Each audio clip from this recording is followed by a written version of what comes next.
le zeko tokisa po ba tokisa ka on sait jamais. Botu nanga nini Australia Info TV. Ya ba s'abonner ka on sait jamais. Et le comme film sous on s'abonne na nzoto ton Georges à se présenter à tête pa ba para. On s'abonne pas gotia kocha ko katinel net bota mtapus. Ce que pour on s'abonner na Australia Info TV zanga nini ya ba net ngana ndeka Jean Didier s'abonner na nzoto na ndinga pena s'abonner na Australia Info TV ba s'abonner ka on sait jamais. La fin na qui même moi ça le ba maintenant ozozem na bota baba omuna maman lobi na kontra moi no botizaka bakinda aïe.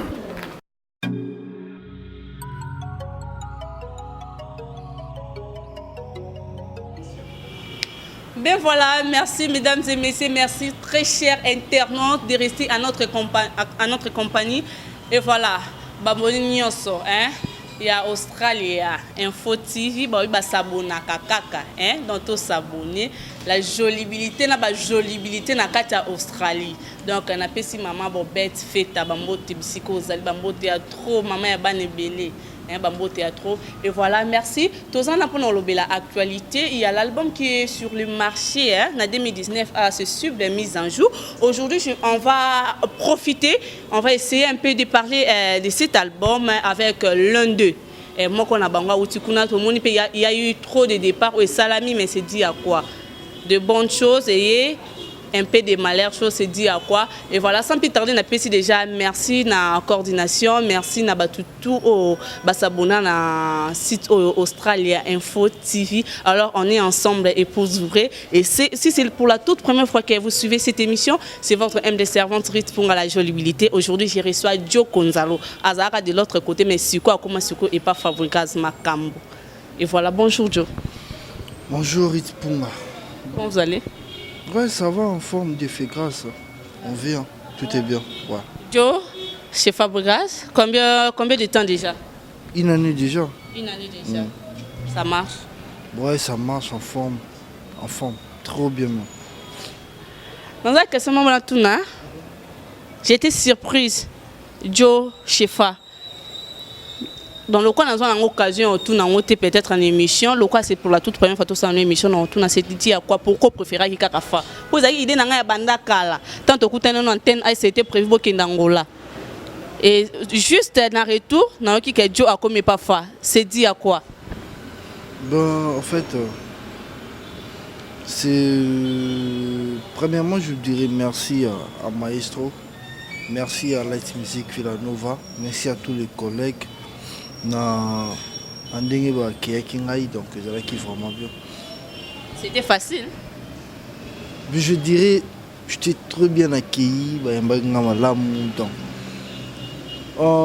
L'homme est préparé donc nous sommes des stands Zambie. En fait, rien n'est hasard dans ce monde. Nous on fait qu'accomplir et puis remplir les épisodes que on Zamba Chateau remplir dans mon kili donc. Elle aura série des Alarana. Il faut qu'on a le 10e épisode. Donc nous sommes dans la salle. Il faut nous remplir 1, 2, 3, 4, 5, 6, 8, 6, 10. Donc voilà. Je crois que la carrière on continue. Donc là maintenant je considère comme la deuxième étape. Et puis je crois que...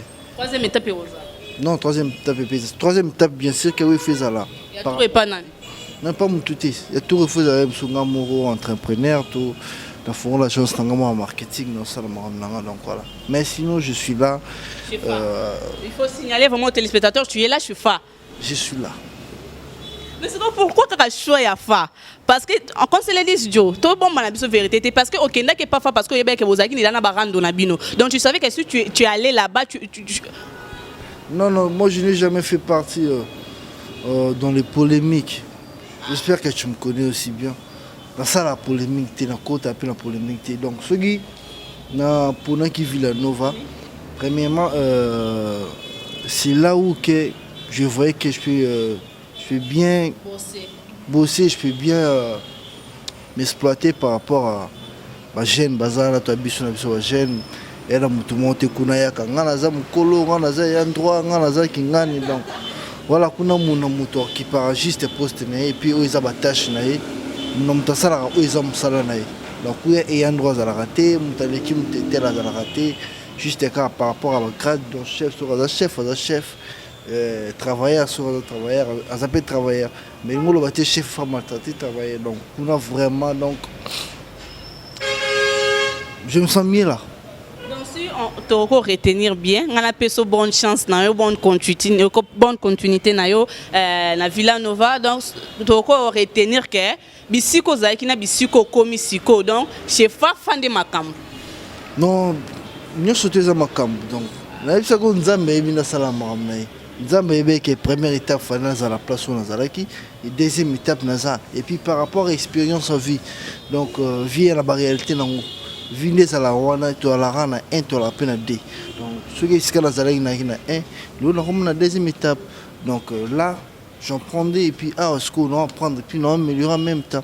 Donc ce n'est pas le même niveau. J'étais dans le premier niveau puis là je suis dans le deuxième niveau. Bah bon souvenir non, depuis qu'on n'est pas fait, c'est quoi? Bah bon souvenir dans les tellement belé, je suis trop respecté. Et puis je suis trop considéré donc. On a considéré envers qui? Envers qui dans les bossos qui nous considéré? Oui, envers lui et puis tout le monde ainsi que des fanatiques. Donc il me met vraiment à l'aise. Donc ce sont de très bons souvenirs. Ce sont ce que j'avais besoin.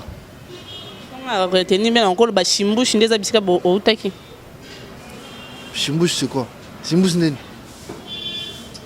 Mais voilà, comprenez, Isabelle, l'émission, c'est votre émission Génération d'Hérite.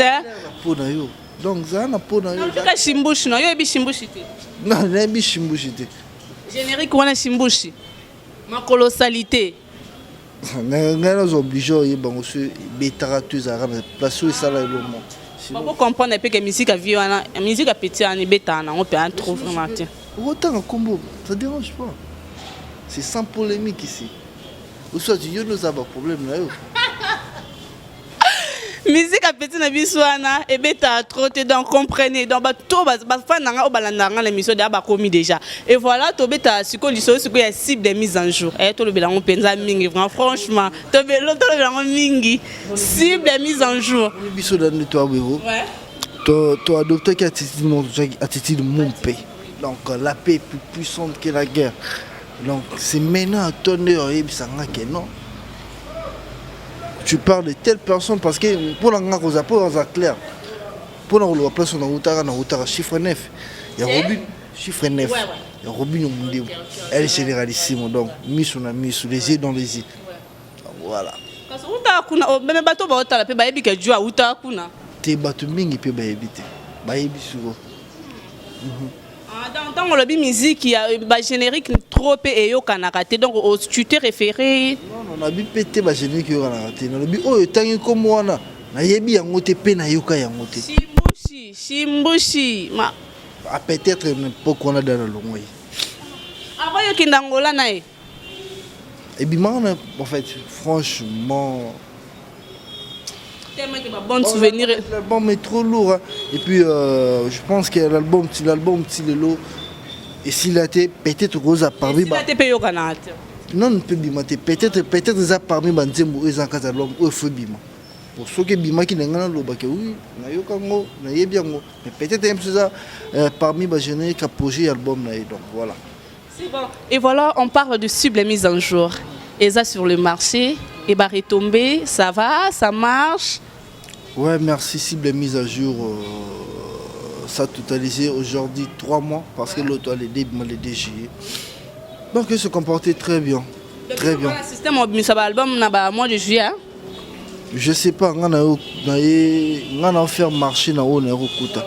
Donc jusqu'à là, je ne suis qu'un observateur et puis travailleur au Hollande, pas ya marmoire Kuta au moins que tâche au pessinga sur le monde qui ça va pas on a changé mais bah au italien donc je pense pas que j'ai quelque chose à dire à propos de ça là.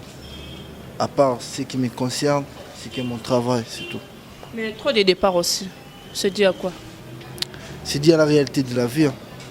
La réalité de vie encore à peine dans l'album Kobima. Bozala banda kala wana amour kutu non te mais anapipo je pense à album il y a musicien après tant yemoro leader à sali mise en jour et cible de mise en jour tout le monde va départ et belé ça n'est de trop c'est dit à quoi?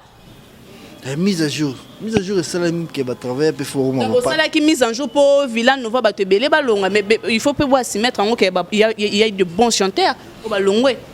Il y a aussi des bons chanteurs qui sont restés et moi je pense pas qu'il y a balongwe. Donc bazar on a pour dans ça dans l'air Villa Nova parce que dans l'air sang il coule le son des villageois. Baba villageois le lo bango tout ça en air Villa Nova y compris l'élève du maître Binafile Fourbos, Tchali Materazzi, Gisela Zanotti et puis notre ancien levier, Jerry Migler. Mais ma vie douana, ça n'est de trotter, trop comment, ma vie douana na ba répétition na bino, peut-être na ba concert pe koya wana, ma vie douana, bon complet on a nini.